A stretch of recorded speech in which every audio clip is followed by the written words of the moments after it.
Hello, everyone. Welcome to Channeling the Milky Way. This is our awesome Meet the Author event for Black in Physics Week 2022.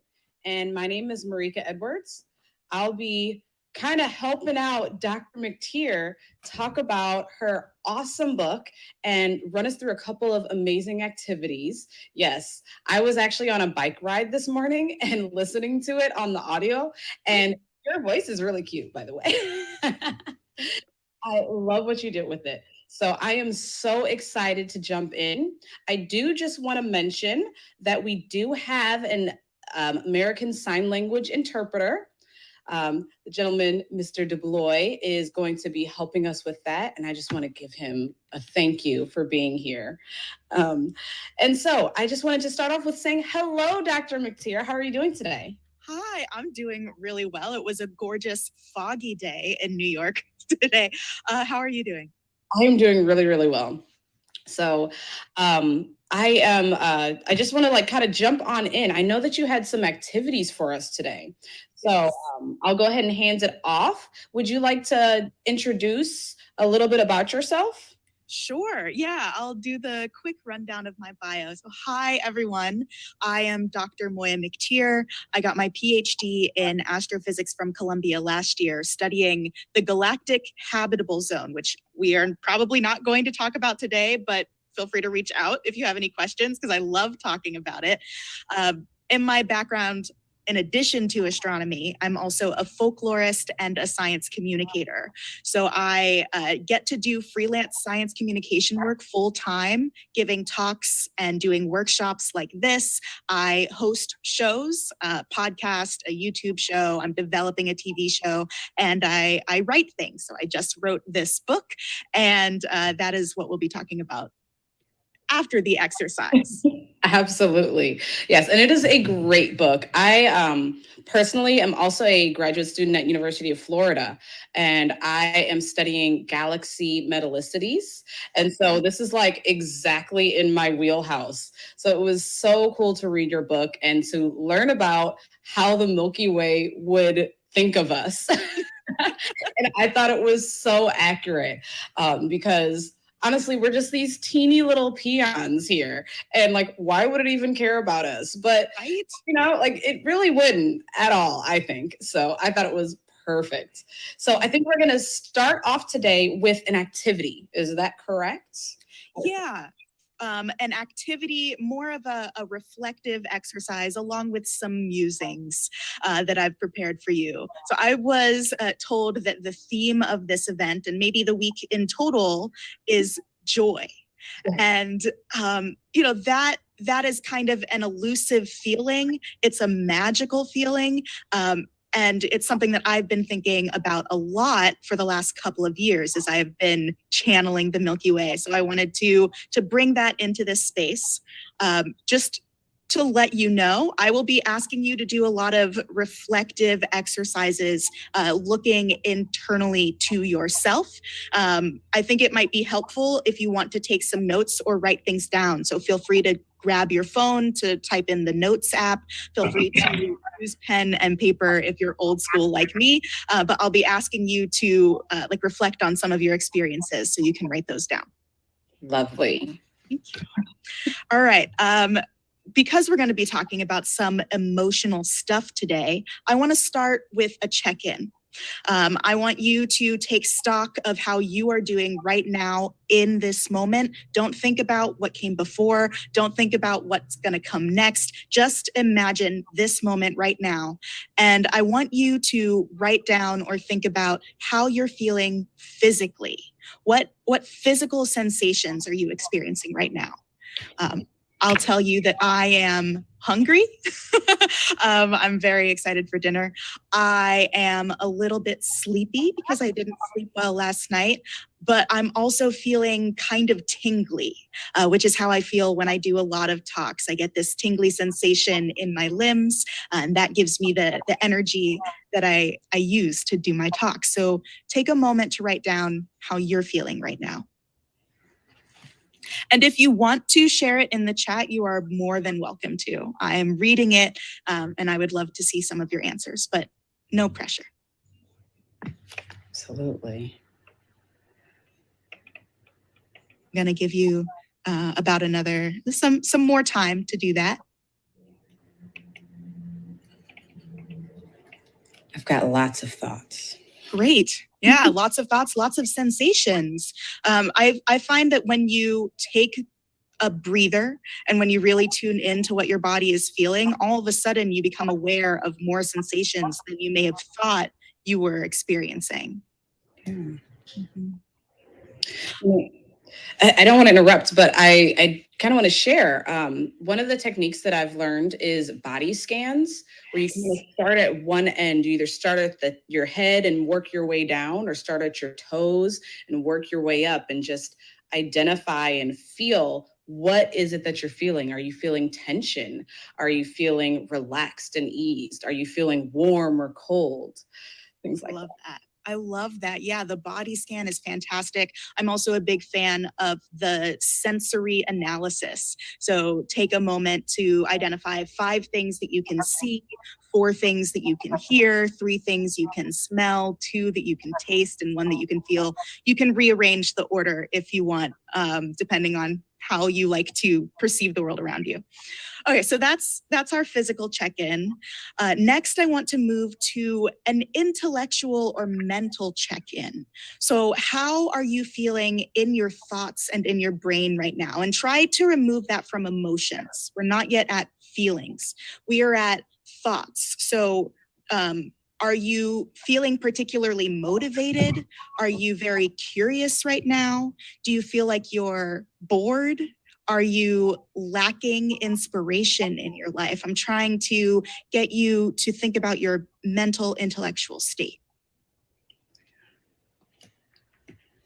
some other words I can imagine are disorganized.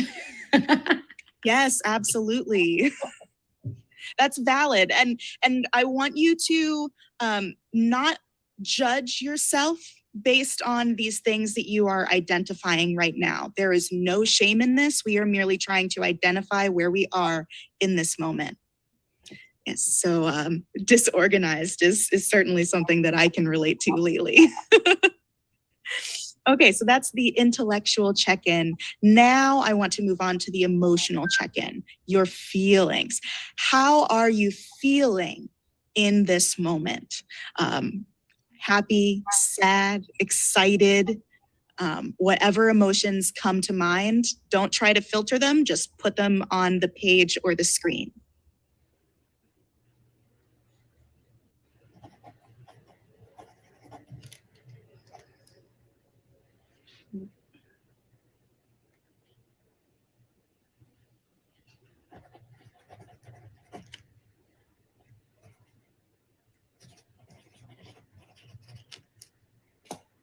Great. Great. I'm using Marika here as a bit of a timekeeper. So I don't know if you are still writing. You can always return to this part of the check-in, this part of the exercise later. I have some notes on joy that I would love to share with you. Some things that I want you to keep in mind as we're going through this exercise and beyond. So, one thing that I want you to know is that there are different ways to experience joy. That's why I split that check in into 3 different zones, because you can experience emotional joy by feeling very happy, very joyous. You can experience physical joy. I mentioned the tingling sensation that I get when I give talks because I love speaking in front of people or into a computer as it is right now. Maybe you can experience spiritual joy. Maybe you can experience a joy from connection with nature. There are so many ways to experience joy, and we shouldn't gatekeep them and say that one way is more valid than another. Absolutely. I really love that idea. Good. And I also, when I was thinking about the joy and like the tingling feeling, I really thought of the word love. Ooh. Like I feel love in the world and for our universe and for everybody that's here with us and without. But I like that tingling. That kind of reminded me of that. I love that. I love that this brought that word up for you. The second note on joy that I want to share with you is that joy not only are there different ways to experience it, but it can come from different sources. You can cultivate your joy internally within yourself, and joy can also come from something outside of you. And I think that a really healthy joy balance is one where you have both internal and external sources of joy. My third note, and this is something, might be actually the most important of these 3 notes. Something that brings you joy today might not bring you joy tomorrow. And then it might bring you joy again the day after that. This isn't a straight line. This is a topsy-curvy roller coaster of emotion. And as humans, we are constantly changing, which means our sources of joy and our experience of joy will constantly be changing. So don't feel bad or guilty or upset if you find that something that used to bring you joy isn't anymore, because that's just a natural way of life. Yeah, I love that as well. I typically think of this kind of on the flip side with those negative emotions. I'm always trying to remind myself that they're transient, they don't last forever. And we kind of forget sometimes that joy is the same way or can be the same way. We get really excited and want to hold on to that joy, but it's not something that's going to last forever. But it does come back. It comes in waves. It stays for a long time. It stays for a short time. And I think that is really important to remember. Absolutely. That's beautiful. Yeah. I think recognizing the transience of most of our lived experiences is a valuable exercise. Joy will come and go. Sadness will come and go. Fatigue will come and go, because we are humans and that's how the world works. Okay, now I would like you to start thinking of the last time you really felt joyous, or maybe a particularly memorable time when you really felt joyous. What was it that brought you joy? What was that event like? And how did your joy manifest? Was it physical? Was it emotional? Was it spiritual? I just want you to take about a minute and write down what you can remember from that experience.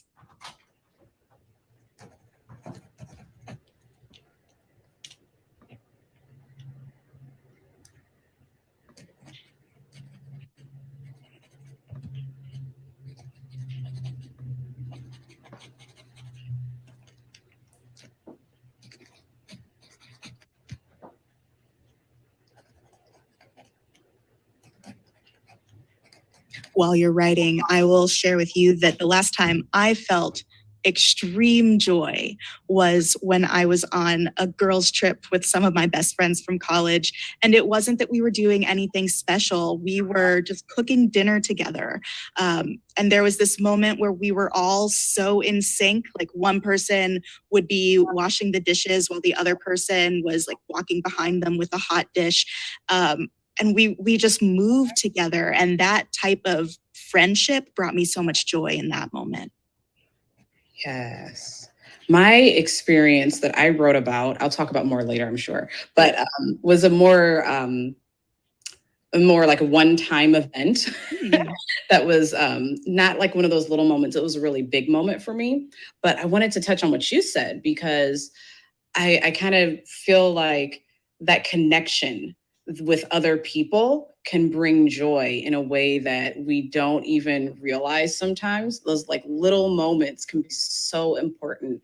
And it's so nice to kind of get in the zone almost of like being with other people. So I loved that like little snippet. Thank you. Yeah, you can find joy in the tiniest moments, and you can absolutely find joy in the big moments too. They're all valid. Yeah.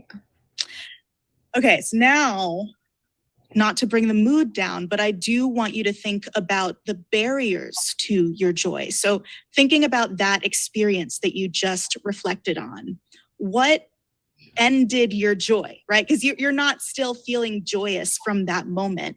Did someone say something to take your joy away? Did time just pass and your joy fizzled out?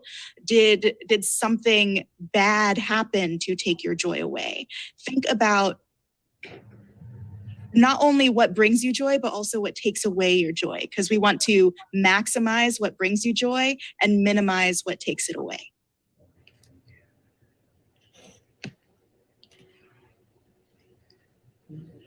I have so many thoughts about this one. Please share if you're willing. Yeah, well, I will, because the thing that brought me joy that I wrote about was that I recently got a job offer at my Congratulations. and I am so excited about it. It's still, very fresh in my mind. And so when I'm thinking about these barriers that have, changed how I felt when I got that call, the two things that really stood out to me are time and fear. Ooh. That is really the thing that has brought it down the most, is like the anticipation and the fear that it's almost too good to be true.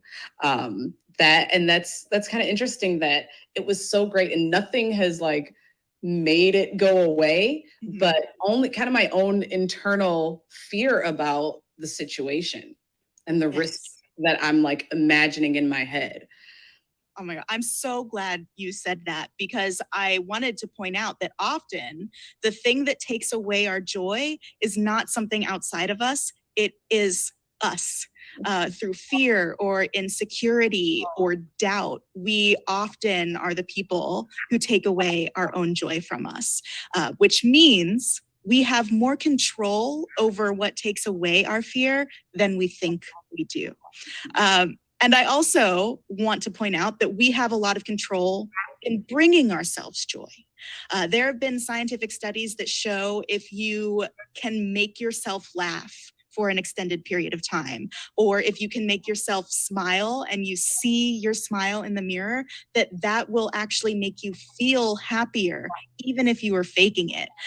So I do want you to know that we can create joy within ourselves as long as you're open to it. Yes. And, you said even when you see your smile, but I've actually noticed that in myself, even when I don't see myself smiling, just the act of like feeling my cheeks raise can like change my mindset a little bit. It feels different in my body. And the first thing we talked about was how our body experiences these different things. And our body has so much control, or so many ties to our thoughts and to our experience with the world and our experience with others.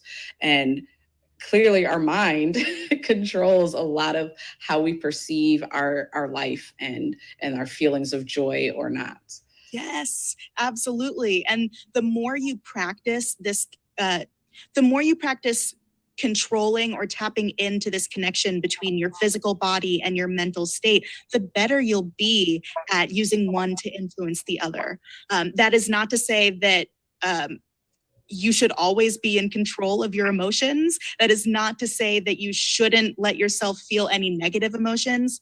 Absolutely not. We need to let ourselves feel the negative emotions just as much as we need to feel the good ones. But it's about balance. Yes. Yeah. So I want to actually add on that, because I would like to say conversely, I know when I was younger, I feel like I would put on this mask a lot where I would always be smiling in public. Like people would always tell me, you're so happy, you're so joyful, like nothing ever seems to get you down.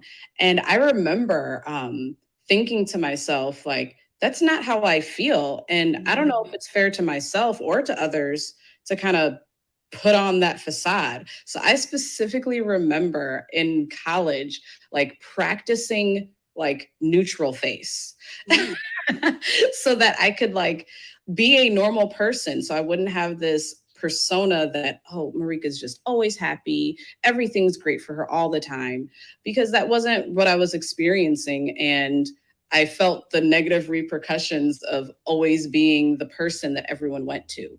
And so I think that balance is so important. It is really important to be happy and to feel that joy, but it's also important to be honest and accurate with yourself and how you display yourself to the world. I love that. Yeah, in my opinion, one of the quickest routes to joy is through authenticity, through looking inside yourself to see who you are, to accept that, to embrace it, and to share your authentic self with everyone else in the world. Yeah. When it's safe to do so. Yeah. Yeah. Yeah, gotta add that caveat. So now that we have done this reflection, now that we know what brings us joy and what blocks it, and we know that we can create that within ourselves, I want to talk about the different scales of joy. And this isn't something that I learned in a psychology class. This is the way that I've been thinking about it. So hopefully it's helpful to you, but if not, it is not the end all be all of joy studies or anything.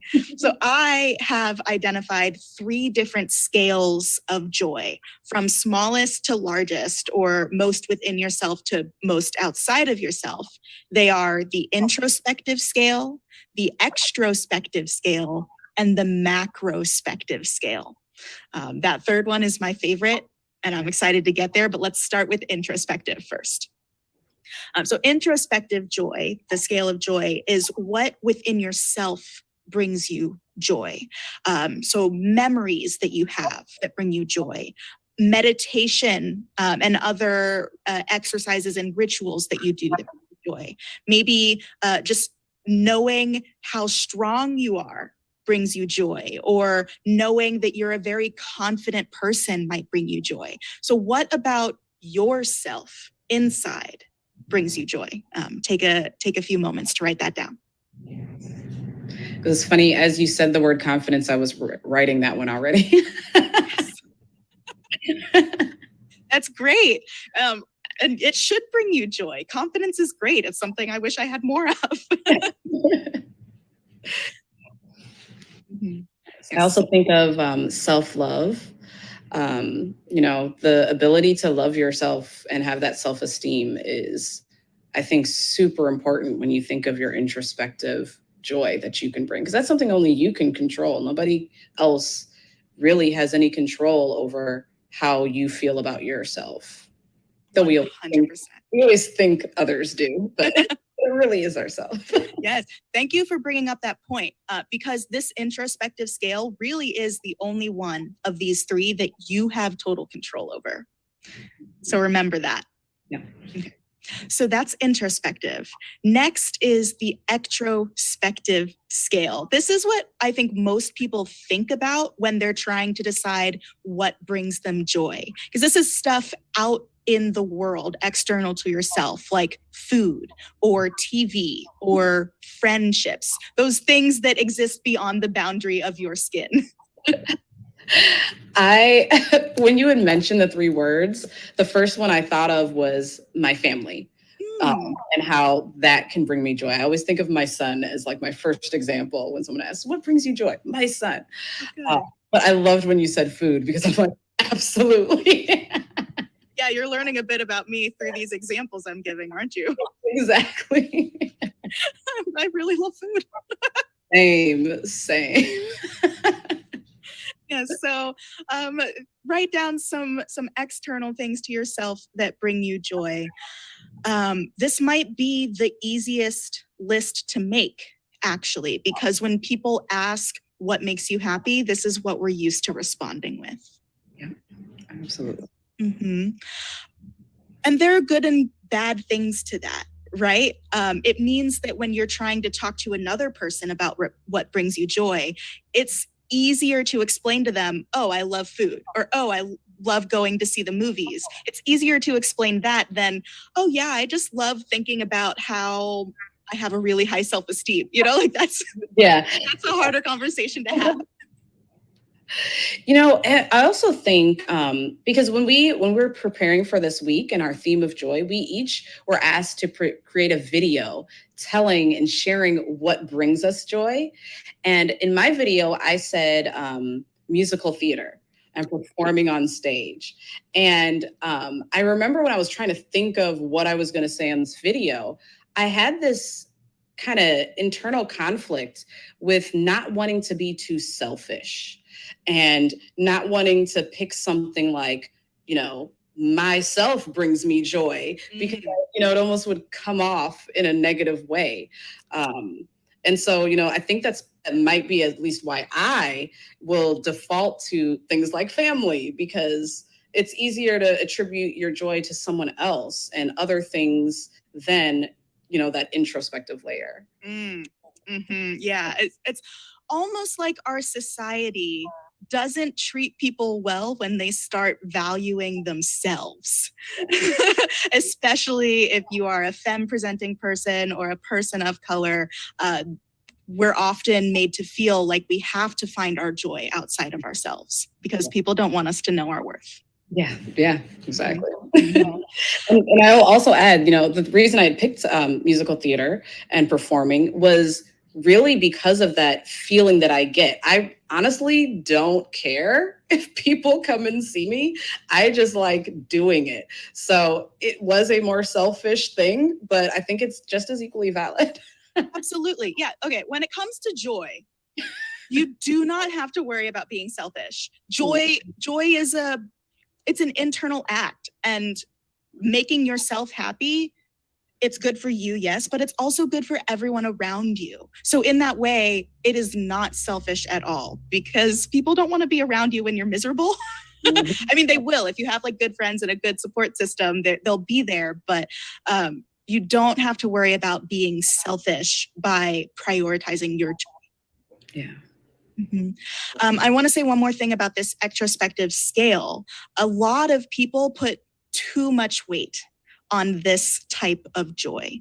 But it's the least reliable kind because it's the one we have the least control over. You have no control over your friends or how other people treat you or what food you have available, right? Like the external stuff often is beyond our control, and yet we put so much stock in that to bring ourselves joy.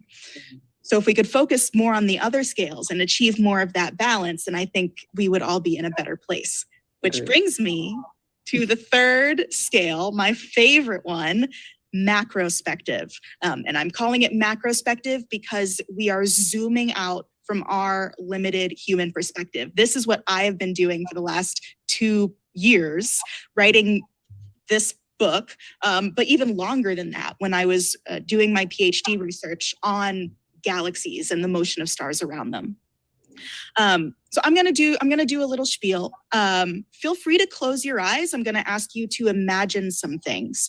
And if closing your eyes would help, then please do that. So I'd like you to imagine that you are bigger than yourself. You are bigger than your physical body. Imagine yourself extending out in all directions. Imagine that you are a system which contains multitudes, because you are. We have bacteria in our bodies. We have different thoughts in our bodies. Throughout time, we are all different people. And so we do contain multitudes within us. But at the same time, I also want you to imagine that you are a single part of an even bigger interconnected system beyond you. Imagine that the boundaries between you and the rest of the universe are fuzzy, so you can't tell exactly where you end and the rest of the world begins. Because, and this is an important point, you are not separate from the world. It's not like there's you and then there's the rest of the world. No, you are a part of it, and you are a worthy, valuable, beautiful part of this bigger world that we're all in. And I want you to remember that the joy of that world, the kind of ambient joy that's just floating around, waiting to be embraced, is open to you if you are willing to accept it.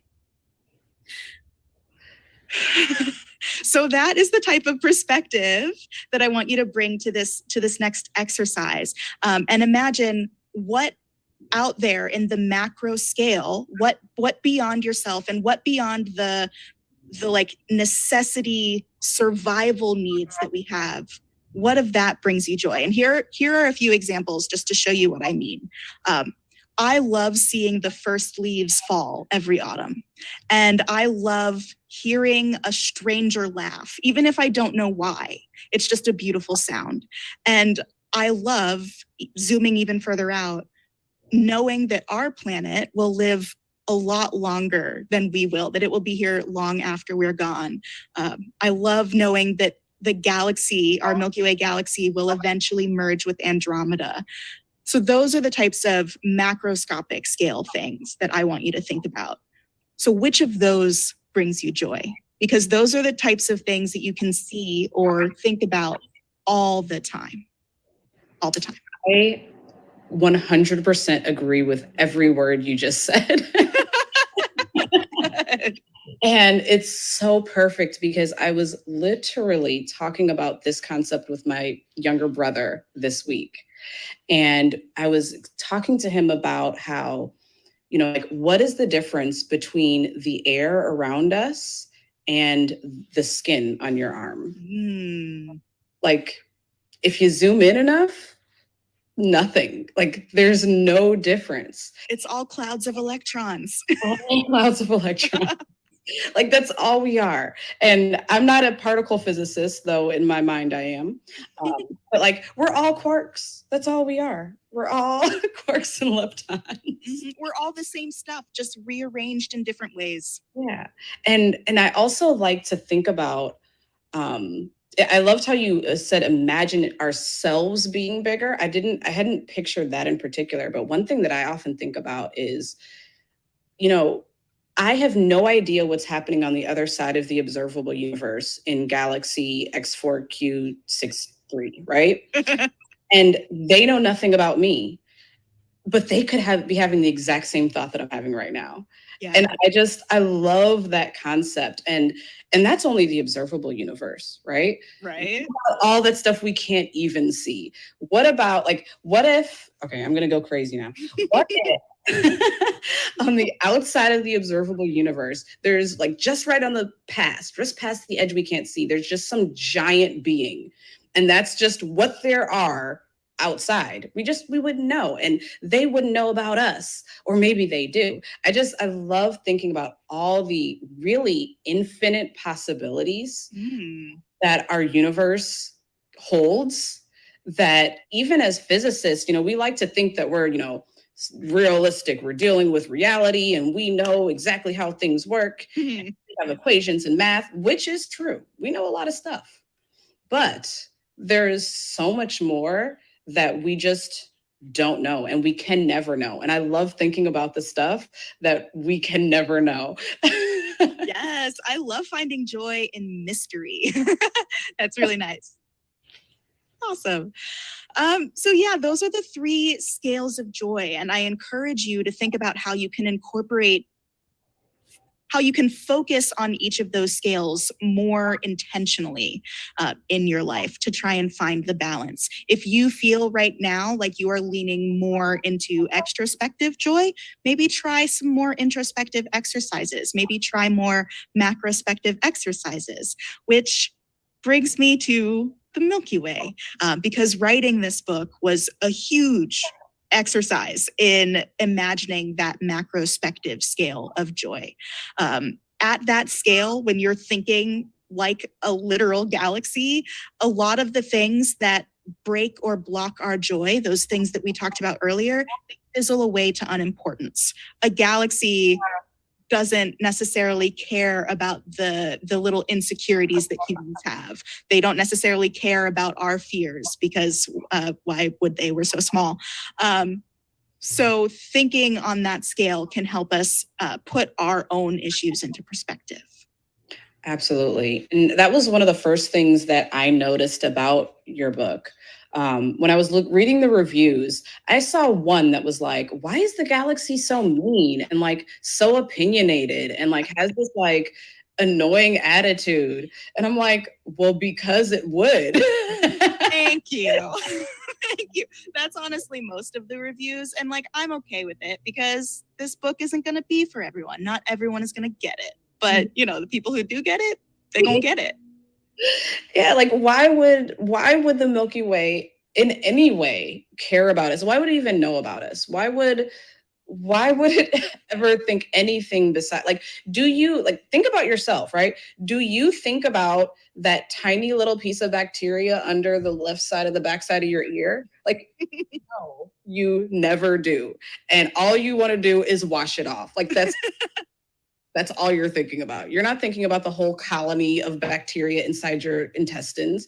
Like, you don't care about it. And from its perspective, you would come off pretty annoying and mean and rude and things like that. So I thought exactly what the Milky Way would think of us. Thank you.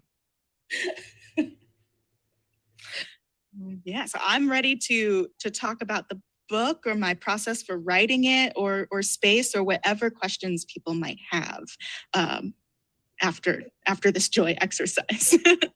So please, anyone here, please feel free to add some questions in the Q&A and I will read them off. But I have questions of my own to get us started with. So one of the first questions that I had about this amazing book, and my copy's sitting right over there, and I just don't want to leave the screen, but but number one, it was beautiful. I love the color, I love the pictures. And I wanted to ask about the artwork inside, because not only is it like unique, but it was pretty informative as well. So can you tell us a little bit about like how you came up with these different images and things like that? Yes, thank you for asking. This is perhaps one of my favorite things about the book. The illustrator for these images that you see is my oldest friend. We became best friends in third grade and have stayed in touch ever since. And I know that if I could go back in time and tell our 8-year-old selves that one day we would have both of our names together on the cover of a book, they would not have believed me. And so that was just a very touching experience. I knew that I wanted to work with her because she's a very talented artist. And I didn't know how to bring this character to life visually, and I needed an artist's help. So I went to her and said, Anna, I need you to draw me a galaxy that's cartoonish, but still kind of realistic, but also expressive. Like, can you do that? And I gave her a few reference images. One of them was the flying spaghetti monster. So like the noodly arms, I wanted the spiral arms to be a way that the Milky Way could express itself. And yeah, that's how that worked. I do have just a few like images that I absolutely love. One of them is this image. I'm so glad I just opened up to it. It's this image of the Milky Way looking at its own reflection in a mirror and seeing a distorted self-image. So it has this like really kind of gruesome mouth thing in the middle. That's supposed to represent the black hole at the center of the galaxy, which in this book is the physical manifestation of everything the Milky Way doesn't like about itself, like all of its mental health struggles. But it sees that in the mirror. Other people don't see that in the mirror. So I was just really happy to get to show that. I love that, because just to kind of tie it back to, real astronomy and such, the black hole is like a huge reason that the Milky Way exists, right? It's the anchor point of a galaxy is our black hole, but you can't see it, right? We have spent a lot of time and telescopes and planet-wide arrays of radio telescopes, a fuzzy little image of the teeny weeny little ball, right? Yeah. We infer based on orbits around it of teeny weeny little dots. But it's kind of really interesting that, the Milky Way appears to have this distorted image of itself, where this teeny weeny little thing that you can't visually see, but internally it feels it, right? It's important to it that's all it can see. And that parallel to like, at least my life, I don't know about anybody else's life, but at least to my life, I know that I can hyper focus on the details that I notice that no one else even notices, right? And I just love that parallel and how it also ties into actual like kind of astronomy. Yeah, this whole thing is one big extended metaphor that is meant to help people understand the concepts of how space works. And I do want to add another point about how we can't see black holes. The Milky Way in this book makes a lot of comments about how we as human beings rely really heavily on our sight, that we don't believe things unless we see it, and that's what makes it real. But there are so many other ways to perceive the world around us. We can feel, we can hear, and also there are people who can't see, and we shouldn't like neglect them by placing so much emphasis on this one site. We should be thinking about the various ways that we can collect information and the various ways that we can approach every problem. Absolutely. Yeah. And, that's a really good point about seeing things. Again, talking with my brother, one of the things I talked about was scale and how, we don't understand the quantum world because we can't see it. We don't understand the universe because we can't see it. And so kind of just, it doesn't matter what's outside of the observable universe because we can't see it anyway. So it doesn't matter. But, that doesn't change the fact that it's there or not. We don't know, right? But it doesn't change the fact of its existence based on what we can see. Whether we zoom in really close or zoom out, or if something is blocking our view, whether it's, the band of the Milky Way itself, right? Mm-hmm. The Milky Way gets its name because of this band of light that blocks our view from its other side. But that's not what it is. But from our perspective, that is why we have called it the Milky Way. And I just want to touch on, you talked about the other names of the Milky Way. Can you talk about that a little bit more? Yeah, absolutely. So we call it the Milky Way. The International Astronomical Union, that's in charge of designating official names in space, actually doesn't officially call it the Milky Way. The IAU calls it just the galaxy with a capital G. And I think that that's actually really respectful. I love that they do that because in different parts of the world, our galaxy has a different name. I talk about, and a lot of them come from mythology. A lot of the names that we use to describe things come from stories that were passed down in the form of myths. So there's a Finnish myth that I talk about in the book where the Milky Way was a stream of feathers falling off of a bird woman as she was flying across the sky. And so it's called the Way of the Birds. There's another Armenian myth, I think, where the path of the Milky Way is a bunch of straw that their god of fire dropped as he was running from one kingdom to the other across the sky. And so they call it the Straw Thief's Way. And there are just so many other names, the Silver Stream, the Road to Desperado, like whatever. There are so many names. I think that's really beautiful that we've all been looking up at the same night sky throughout human history, but we've attached different types of meaning to it. Absolutely. I want to, because I believe we have about 10 more minutes or so. Is that correct? Or is my time zone wrong? I think this goes till 7, doesn't it? Okay. So like 30 more minutes. So 30 more minutes. Okay. Well, yeah, we got time. Okay. 7. Okay, perfect. Thank you. Thank you, chat. Perfect. All right. So, but I did want to talk about you as well.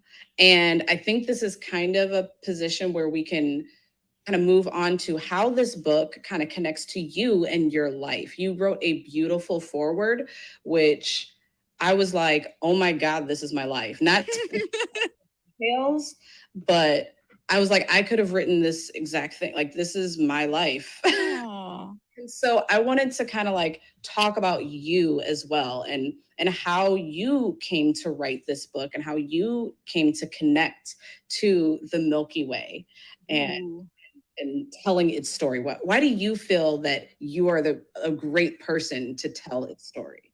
That's a great question. Thank you.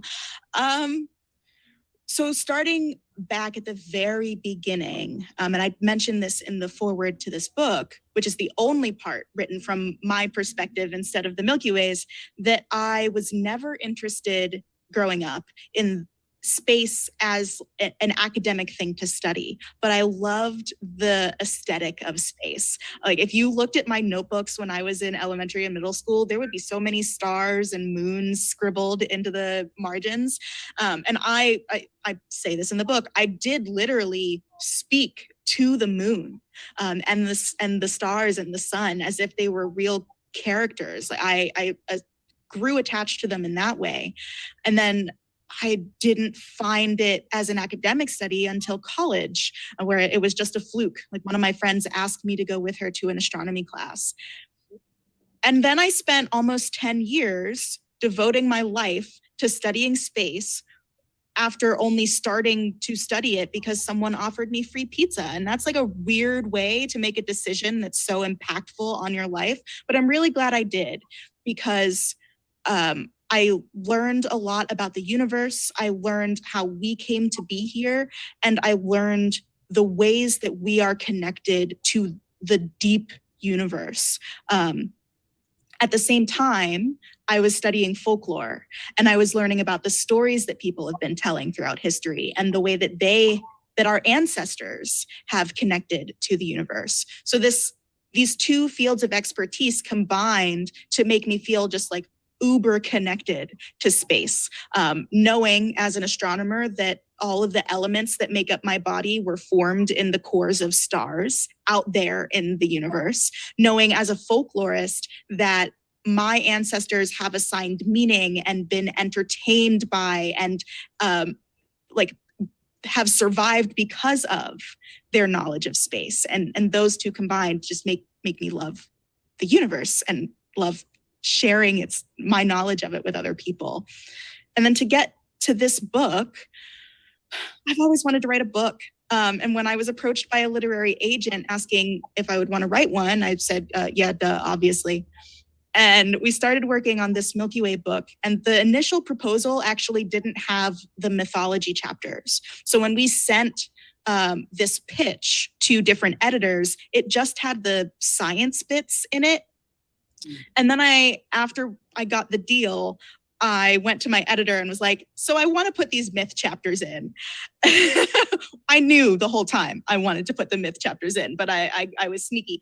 And to me, it just made sense, because this book teaches you about the universe, but also teaches you about the evolving human understanding of the universe. And the myths we've told are a really important part of that. Those myths still have truth in them that we can learn from actively.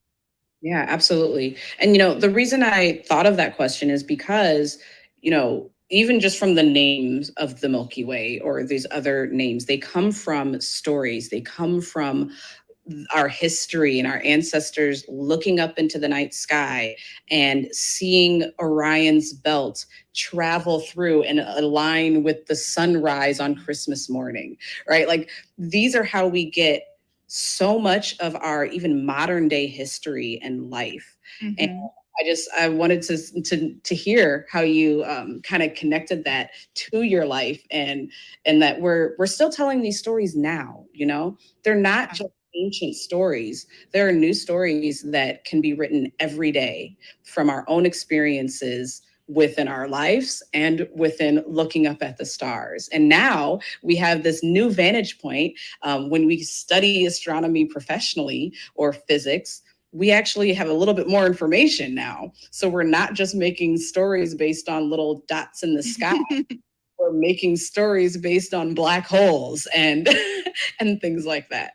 Yeah. So I love that you have this kind of beautiful dichotomy where you have beautiful storytelling and life experience and scientific knowledge that you can bring together to bring us such a wonderful story. Thank you. Thank you. So I think I can come up with some more questions. And I do apologize for mixing up the time. I was thinking we started on the hour, not at the half hour. That's what confused me. But yes, I know we're here for an hour and a half, I promise. So I wanted to also ask you about the writing process, just a little more like kind of technical. So like, I would love to write a book one day, never done it. Like, tell us about that. How does that work? Yeah, let's talk about it. So publishing, it's a big beast, and it's kind of a messy one. And there are so many different paths you can take. And I can really only speak to my own.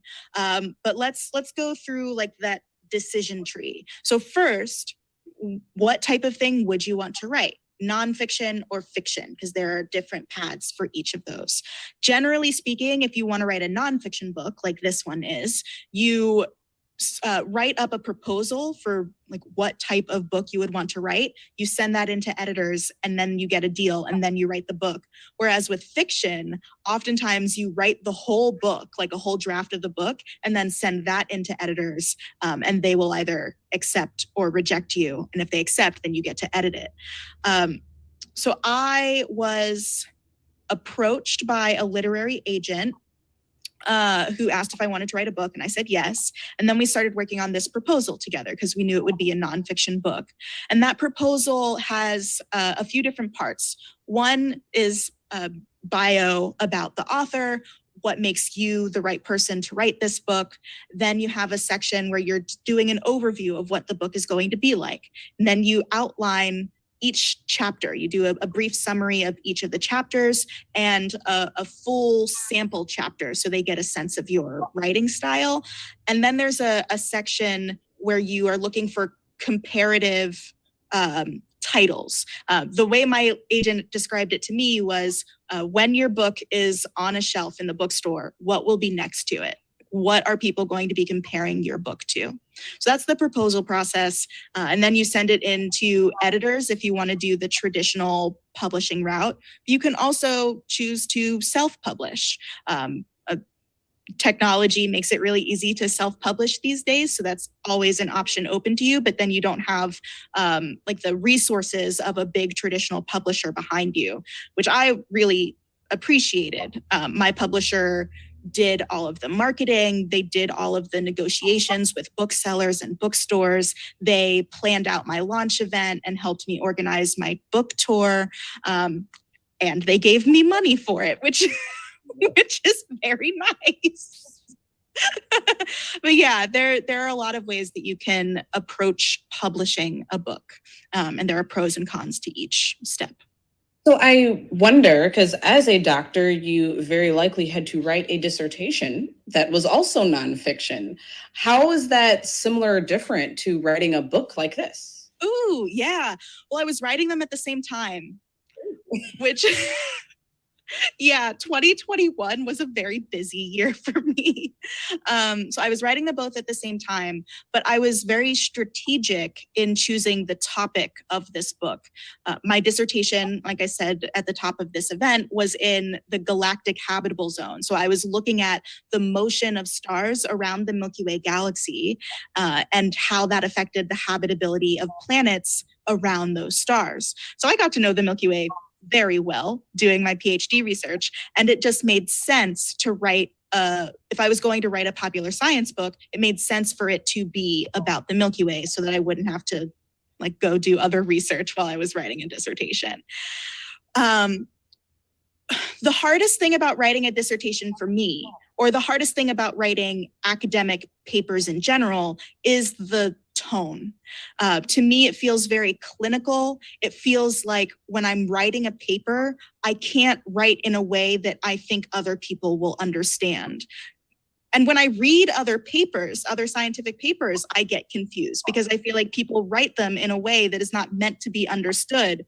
But whenever I tried to write a scientific paper in a different style, my advisor would make me change it. He would say I was being too colloquial. And then I would counter with, well, the way you want me to write it doesn't make any sense. So we had to find that balance, that we had to reach a compromise. But for the book, I had so much more freedom in how I could talk about things. And especially doing it from the Milky Way's perspective gave me even more freedom because I didn't have to explain space as myself. I got to just like let myself go and explain it from the perspective of something else. Yeah. Wow, that's a lovely explanation and is very encouraging. And I totally understand as someone who is writing papers in graduate school and in academia, it's a different beast. One thing that I've experienced is the difference between papers and presentations and like posters. I have a lot of experience doing presentations and I'm always the one who's way more like outgoing and colloquial than my peers appear to be. Mm-hmm. So, and I bet that you're the person that people remember the most. Yes, I actually have won a couple competitions on my presentations, but papers, I don't know, they're a little rough. But uh, so I love it. And I also wanted to ask, because your research is so related to this topic, what things did you bring in? So I know it's a nonfiction book and we talked about like the habitable zone, but like, can you give us some examples of things that you brought straight from your dissertation into the book? Yes, I absolutely can. I have a very specific example in the book. So the search for the galactic habitable zone is looking for places in the Milky Way galaxy where the conditions for life are present. There's a huge caveat there that we're looking for life like us. So those conditions are things that we need. And roughly speaking, there are 4 of those conditions. 1, you need to be where the heavy elements are. So you need to be near stars because the carbon, the nitrogen, the oxygen comes from stars. 2, you need to be relatively far from dangerous radiation like supernova or gamma ray bursts, which means you need to be far from a lot of stars. So you can see how those first 2 are in odds with each other. The third is that you need time. You need a stable orbit. I guess there are just 3. It's it's elements, no radiation, and time. And so in our galaxy, the galactic habitable zone is this ring around the disk of the galaxy with us smack dab in the center of that ring. And so one of my research projects was looking at the center of the galaxy to see if maybe there was something there. And I was simulating the orbits of stars in the bulge. This is a relatively spherical, kind of chaotic, dense region in the center of the Milky Way, where about 30% of the stars are. They don't move on nice circular orbits. They're whizzing by each other very quickly. And I wanted to know how often they interact gravitationally. Because a close flyby of a star can rip a planet away from its system, or it can totally interrupt the planet formation process altogether. And what I found was that 80%, 4/5 of stars in the Milky Way bulge should expect to have a close encounter at least once every billion years. That's a lot of encounters.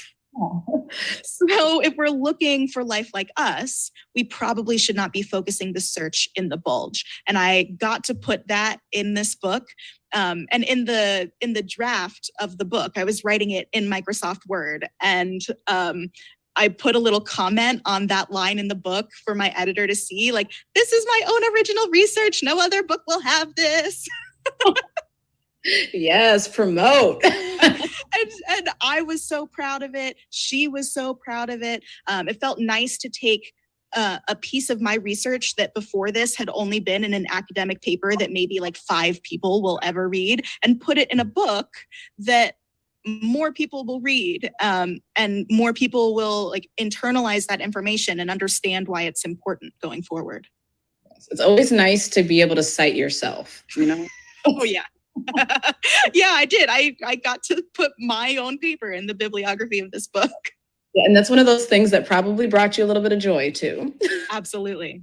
Absolutely. Now, is that extrospective or introspective? That's the fuzzy boundary there. And kind of macro too, because it's about the galaxy as a whole. Look at this. Yeah. Point. That's what we need to do. We need to find 3-point joys that Yes. lives. Love that. A 3-point joy. I'm going to start using that actually. If something brings me joy on all of these scales, it's a 3-point joy. I love it. Love it. See, I got something coined too. See? Beautiful. Awesome. Let's see. I wanted to, because we've done an exercise. And again, people, you can put things in the chat. I would love to hear some of your feedback about our exercise, or if you have any questions about what we've talked about so far, or just feelings that you want to share. I would love to read those. And you can put them anonymously if you want to. Yeah, you can put it in the Q&A. And maybe that might not be anonymous, but we'll see. Do a test run first. And then we were able to talk about this amazing book and a couple of the different things in it, and a little bit about your research, a little bit about you. And so I had wanted to open up this last portion of our session to really the Q&A from the audience. So that's why I keep pushing it. So if you have any questions, please let me know. But I have plenty of questions myself. So we'll just keep going until then. So I think I kind of want to go back a little bit more to some of the content in the book. So I asked about like pictures and I asked about the writing. I wanted to ask about the end of the book. How did you decide like how we were going to wrap this all up? You have this great idea. You're talking about the life of the galaxy and its perspective. How did you choose to end this? And is there more to come? Ooh, is there a sequel in the works, you mean? So once I landed on the autobiography format for this book, it helped me really decide what I was going to cover and what order, because autobiographies are typically chronological. So I was going to start with like the Milky Way's birth, which means I had to start with the Big Bang and the formation of the first stars and the first galaxies. And then I had to go to like most autobiographies end with where you are right now, because for humans, we don't have the ability to see how we're going to die. But for a galaxy that knows essentially all of the physics and can predict what is going to happen next in the universe, it does know what's going to happen. So it made sense for me to talk about the eventual ultimate end, which is the end of the universe. That I think is the penultimate chapter, is like talking about the ways that the universe could end. And then the last chapter is called Secrets. And it's all of the stuff that the Milky Way knows humans are curious about that we don't know yet. So it's essentially like, here are the big open questions that astronomers are still trying to answer, because the Milky Way would not tell us anything that we don't already know. It loves to watch us struggle to learn and do science. It's just like kind of a sick, twisted person in that way. It likes to watch us hurt while we're doing science. So it's not telling us anything we don't know. And the big three questions at the end that the Milky Way says we're actively trying to answer are, what is dark matter? What is dark energy? And are there aliens out there? The Milky Way doesn't answer it, but it does tell us how scientists are trying to answer those questions. And then I had to like wrap it up kind of neatly. In the first draft of the book, I'll tell you this, a little behind the scenes, I had a conclusion written from the Milky Way's perspective that was the Milky Way saying, all right, now you've read my book, what should you do next? And it was the Milky Way saying like, go tell other people about the book and like get involved with politics and learn more about space, like maybe take a community college class or something. And my editor, she was like, nah, this ain't it.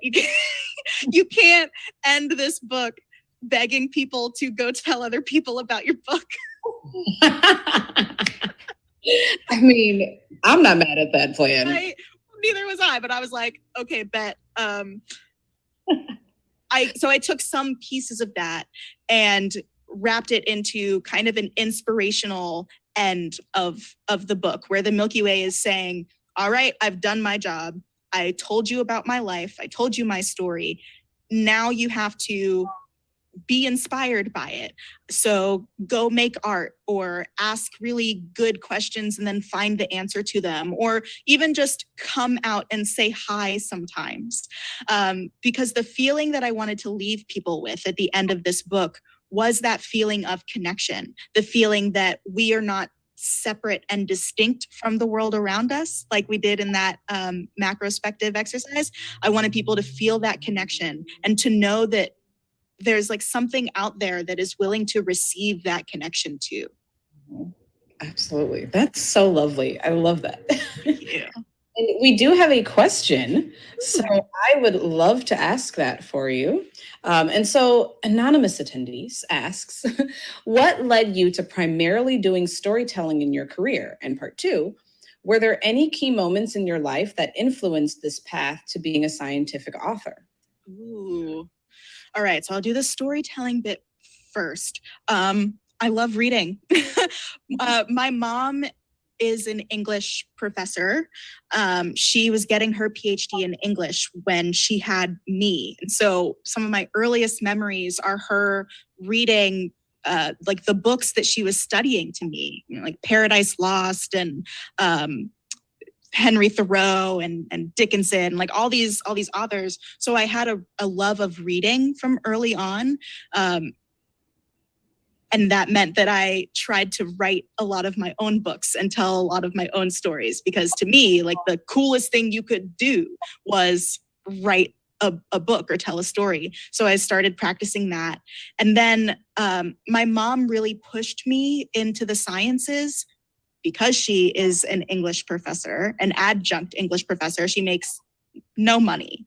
And she did not want that life for me. So she really wanted me to be a scientist or an engineer. But when I got into it, I had a hard time in the classes for a lot of reasons. But one of the biggest reasons was that people who teach science are often great scientists and not great teachers. And I noticed that the people that I had an easier time learning from were teaching me in stories and narrative.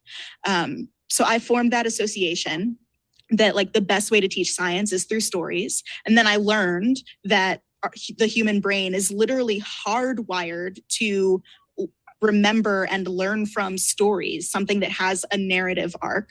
And all of that combined to make me want to tell people about science through stories. About key moments in my life that influenced this path to being a scientific author. No, I think it probably goes back to my mom reading me all of those books. I think from that moment on, there was no way that I wasn't going to write some book growing up. And actually, my undergrad senior thesis was a science fiction novel that was set on an exoplanet that I studied. So like that science was as accurate as I could make it. And the plot of the story was based on the Hawaiian sovereignty movement. So I got to go to Hawaii and do some very brief ethnography work, talking to people who were demonstrating on Mauna Kea to protect the mountain when they were trying to build the 30-meter telescope. So yeah, that was maybe my biggest foray into scientific storytelling before this book. That's lovely. That's so beautiful. And I completely agree that storytelling is honestly one of the best ways to learn. You Mhm. remember a lot more when you put it into that narrative form. I don't know if you've heard of the I think it's called the Memory Castle or something like that. Yeah, the Memory Palace. Memory Palace. Yeah, Yeah, that thing. I love the Memory Palace. I have like a memory studio. It's like a like a tiny little New York studio. That's what I can remember. That's actually really funny because I recently learned, slight tangent, I recently learned that I have something called aphantasia, which means that you can't visualize things in your head. Oh. Yeah, so your mind is blind. When I close my eyes, it's just black. I don't picture things. And I've always thought my entire life when people said imagine this, that they were like, it was a figure of speech. I didn't know that people pictured things. Huh. The memory palace does not work for me personally. But I loved learning about that whole idea of like having this image in your head and like walking through this palace and remembering, assigning some specific thing to a thing in Yeah. to remember it. And I love that concept. That's not how I remember things. It's probably why my word of disorganized came up. Doesn't help organize in my brain, but I love that that the storytelling is probably how I remember things most when I'm going through my classwork, and all galaxies and stars and all these different classes.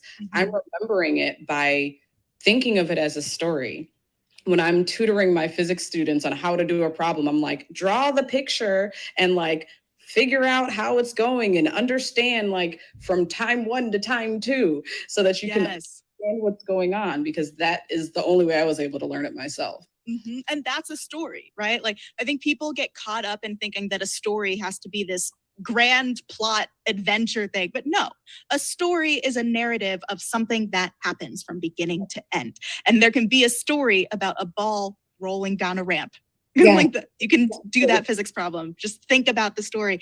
And honestly, like the way that when you said story is how you remember things, you are following in a long, grand tradition of humans who have used stories to remember important information for literally thousands of years before we had writing, which is something like people invented writing, right?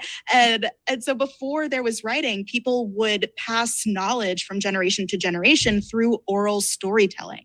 They would tell stories that encoded information about the world around them. And a lot of those really important stories became myths. There would be stories about like where to find the good berries to eat. There would be stories about where to find the good deer to hunt. There would be stories about when the river would come down the mountain and nourish your crops. Like there were all these stories that people told so that they could remember the information. You know, it's actually, I'm going to give another example. We do have another question that I want to get to, but I want to give an example because I said I do a lot of musical theater. So that requires memorization, which, you know, how do you do that if you can't memorize stuff? I had no idea for a long time. I still don't know how I memorize things. But I remember I did Twelfth Night Shakespeare. And as a musical? No, it wasn't a musical. No, not as okay. I was like, I want to see that. That'd be pretty baller. No, but we did the whole show where the entire cast was on stage the entire time. So we never got to go off stage. So you had to memorize this show, and it was super interactive. We had to play multiple characters and, you know, change a hat or, you know, to be a different person. And I did that show every night and performed it at everything that we ever did. But as soon as I walked off the stage, I could not tell you a single line. And I had memorized it by doing it and by living the story. So before the show happened, I could not tell you a line. After the show was over, couldn't tell you another line. But every night I'd walk up on there and all of a sudden the lines would just come out. Yes, there is absolutely something to be said for muscle memory, experiential memory, context dependent memory. I feel very similar when it comes to songs. I can sing along to so many songs, but if you ask me to write their lyrics when I'm not actively listening to it, I don't know what they're saying. Exactly. Love it. Okay, so let me see this question. It says, what led, I think this is the same. No, this is the same question. It just popped on this other screen. Well then, no problem. Thank you, Tech. I love it. No, it's great. We needed it there, so that's fine. That's all right. We can come up with other questions though, because I have more to talk about. We do have about 10 more minutes though, so mindful of the time. I got it right this time. But I would love to kind of like wrap up with advice. Okay. You are our lovely expert here. And I would like to know, what advice do you have for anyone watching this video, either now, I think we're streaming this live, so people will be able to watch it into the ether. What is one thing that you would like to share on a macro scale to the universe of advice that you would give? I shouldn't laugh. Okay, yeah. I might have to give a few pieces. I wasn't ready. You're right. I might have to give a few pieces of advice for different like sectors of life. Yeah, I love it. So I think the most general piece of advice I could give is, I know it's hard, but don't compare yourself to other people. Don't compare your journey to another person's journey, because you don't know what race they're running, you don't know where they started, and you don't know where they're trying to go, and they don't know that stuff about you. So don't compare yourself to others, even though I know the temptation is very strong. That's general advice for anyone who is looking to get into science communication, or writing or speaking or anything. I recommend taking, what I did was a year of yes, where I said yes to every single professional opportunity that came my way, even if I didn't think I was the right person for it. And I got so far out of my comfort zone. I did a stand-up comedy routine. I flew to South Africa on 3 weeks' notice. I agreed to write a freaking book. Like, that all happened in my year of yes. And the important thing to do with your year of yes is to experiment with different audiences, different styles, different ways of presenting, to figure out what your preferred style is, to figure out who you are as a presenter or speaker or writer. Because I think a lot of people are made to feel like they have to fit into some mold, like they have to model their speaking or writing after someone that they admire. But really, what you have to do is find your own style, to carve out your own little niche in this area. And then I would also ask, what would you tell your younger self?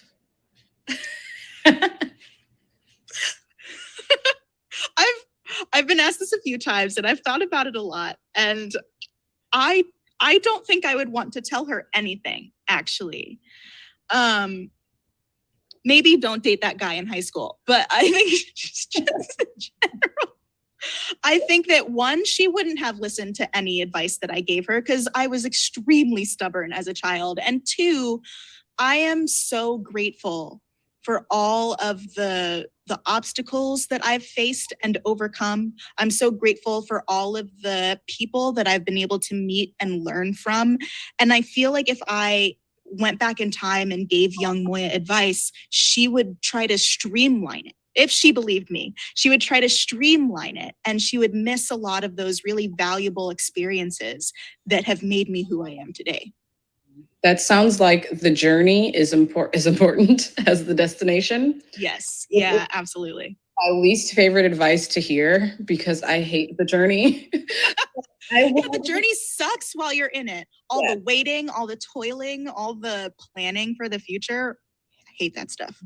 Yeah, but I would agree. Like, it's so important. Like, I would not be where I am today if I did not run into all the walls along the way. If I didn't suffer through the things that I have suffered through, I wouldn't be in this space. And so I can only imagine that anybody could use that advice, that getting to where you are going is a lifelong journey. Like, that is kind of the point. Yeah. Yeah. And so, keeping that in mind, try to let yourself celebrate along the way. This is something that I have always been really bad at. I published a book. That was a lifelong dream of mine, and I accomplished it, and I didn't celebrate it. I just immediately started thinking about what the next milestone was. And now, and like that, I wish I hadn't done that. So, like, recognize, like Marika said, that the journey is just as important as where you're trying to end up, and celebrate and like feel your feelings along the way. And I want to give you some advice that it's not too late to celebrate. Just so you, like, yes.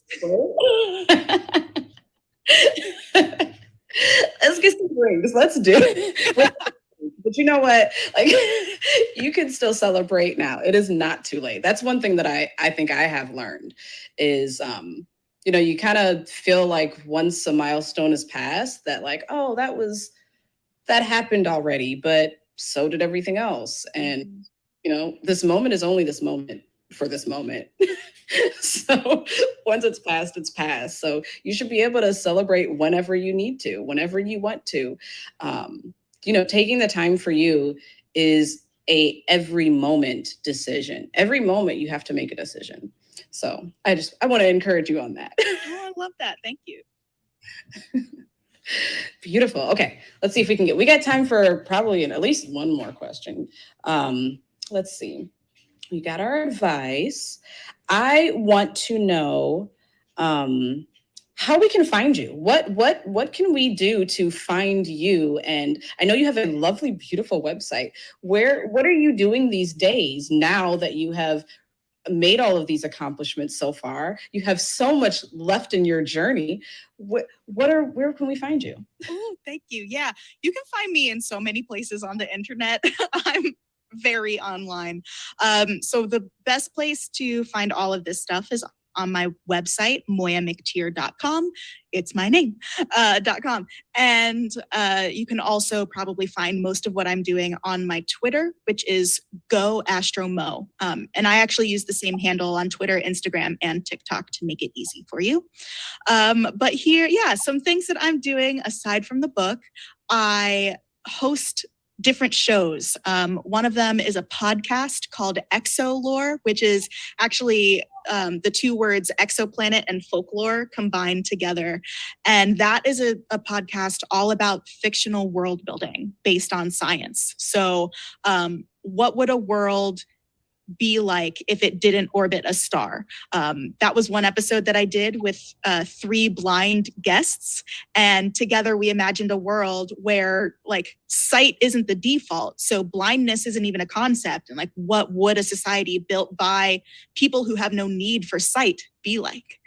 That was amazing. And in other episodes, we break down and analyze our favorite fictional worlds like Wheel of Time, or I just did an episode about Pandora from the Avatar movies. So that's Exolore. I also host a show for PBS on YouTube called Fate and Fabled, which is all about mythology from around the world. The latest episode I did was all about Gaia, which is Greek mythology's primordial Mother Earth goddess, and she's really cool, but she does not get like the value and the respect she deserves in Greek myths. So I needed to call that out. And I am actively working on launching a new podcast called Pale Blue Pod that's going to be all about space. I have a comedian co-host who is kind of afraid of space. So we're aiming it towards people who are overwhelmed or intimidated when they think about the universe. And I am using it to fall back in love with space because grad school was really hard and it kind of destroyed my soul. Yeah, and aside from that, I do a lot of talks and workshops and things like this. And I'm developing a TV show, but that takes a long time. And TV is a slow, messy industry. But eventually, hopefully, you'll be able to see me on your TV screen in a fun science comedy TV show. Wow, that is so awesome. I'm like so excited about literally everything you said. Thank you. That is so beautiful. That's lovely. So yeah, so website, we've got a podcast, we've got TV, we've got a new podcast, Yeah. YouTube. Awesome. Yeah, those are really cool. That's some really nice stuff. I'm just trying to hit all of the various media platforms. Yeah, you have to do musicals next. I think that's yeah, you gotta hit the stage, do some theater. I was a stage director in high school. Hey, nice. Yes, that is a really intense job. Yeah. I love color coding things. The whole script was color coded. All of the props were organized by color and size. Oof, I love that type of like uber controlled organizational project. It's lovely. And it's like almost every word out of your mouth. I've said this, I think, twice already, that you are like exactly what I have done. Like, are we the same person? Yeah, it's like we're the same person. And it's so funny because, and I'll just mention that we hadn't met before this. We've like passed in passing, almost like galaxies and stars in the night, right? We've been in the similar circles, but we never had a chance to talk. And I saw your book and was like, #1, beautiful cover. Like, it's such a good job. It's so pretty. Beautiful. And I was like, I don't know what's in it, but I like it already. And and so I was like, I reached out because I was like, I need to have this book brought to the world because it already looks awesome. And then when I read it, it was even better. And then getting to know you, we chatted a little bit before this, and you're just an amazing person and you're very inspirational. And I just want to say thank you so much for coming here and speaking with us and running us through that exercise. I've got like legit notes. Yeah, that's good. Reflecting on later. Um, I really appreciate you taking the time. And I think I'm going to speak for everyone here and in the YouTube world that watches this in the future that this was a really amazing time today. To get to know you and to get to know more about the Milky Way. I appreciate you speaking on its behalf. Sharing its opinions and thoughts and feelings and its history with the world in such a way that is so palatable and just fun and engaging. So I really appreciate that. And I thank you again so much for coming. Oh, thank you so much. My heart feels so much lighter and warmer than it did at the start of this. And I was already in a good mood. So it's been an absolute blast to be chatting with you. And I'm so glad you got something out of this exercise. I hope everyone else did too. Absolutely. Thank you so much. And one more time, thank you, Mr. DeBloy, for the amazing sign language interpretation. We really appreciate that. We want to be accessible to everybody because physics is not just for the stereotypical people, okay? Everybody can do physics. We are all inclusive here. So check out our events for the rest of the week. Go to blackandphysics.com to check out all of our, no, .org, oh my gosh. To blackandphysics.org to check out all of our events for the week. You can find us on Twitter at Black and Physics, Instagram, and LinkedIn. So check us out. We've got a few more events for the week. And on Friday, we have a career exploration, meet some companies. And we have got 3MT, 3-minute thesis competition, and a poster competition where you can win some cash money. So make sure you check that out.